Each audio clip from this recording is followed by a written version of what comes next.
ജമാഅത്തെ ഇസ്ലാമി ബന്ധത്തിൽ പ്രതിപക്ഷ നേതാവ് വി ഡി സതീശനെ വിടാതെ CPIM. ജമാഅത്തെ ഇസ്ലാമി പിന്തുണ സ്വീകരിക്കുമെന്ന വി ഡി സതീശന്റെ പരാമർശത്തിൽ ഹൈക്കമാൻഡ് നിലപാട് വ്യക്തമാക്കണമെന്ന് CPIM സംസ്ഥാന സെക്രട്ടറി MB ഗോവിന്ദൻ ആവശ്യപ്പെട്ടു.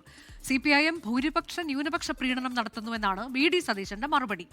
LDF അധര വ്യായാമം നടത്തുമെന്നു എന്ന് മുസ്ലിം ലീഗ് ദേശീയ ജനറൽ സെക്രട്ടറി PK കുഞ്ഞാലിക്കുട്ടിയും പ്രതികരിച്ചു. കോലീബി ജമാഅത്തെ ഇസ്ലാമി സഖ്യത്തിന്റെ കോർഡിനേറ്ററാണ് ഈ പറയുന്ന വി ഡി സതീശൻ. ജമാഅത്തെ ഇസ്ലാമിന് വർഗീയ നിലപാടില്ല എന്ന് പറഞ്ഞതും സതീശൻ തന്നെയാണ്.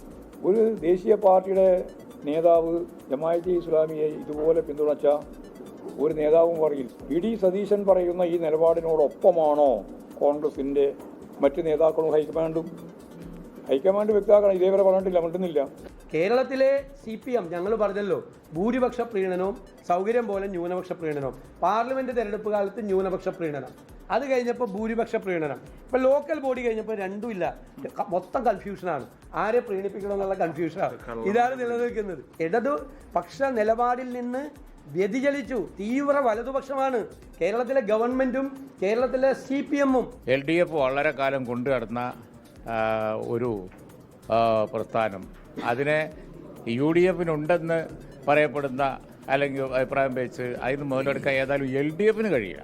ആ കാര്യം ഉറപ്പാണ്. കാരണം LDF ചെയ്ത കുറ്റത്തിന് മറുപടി അവർ ആദ്യം പറയണ്ടേ. ലോകത്തെവിടെയായാലും ഏത് സമയത്തും 24 വാർത്തകളും ഓഗ്മെന്റഡ് റിയാലിറ്റി പാക്കേജുകളും എക്സ്പ്ലെയിനറുകളും വിശദമായി കാണാൻ ഞങ്ങളുടെ YouTube ചാനൽ നിങ്ങൾക്ക് സബ്സ്ക്രൈബ് ചെയ്യാം.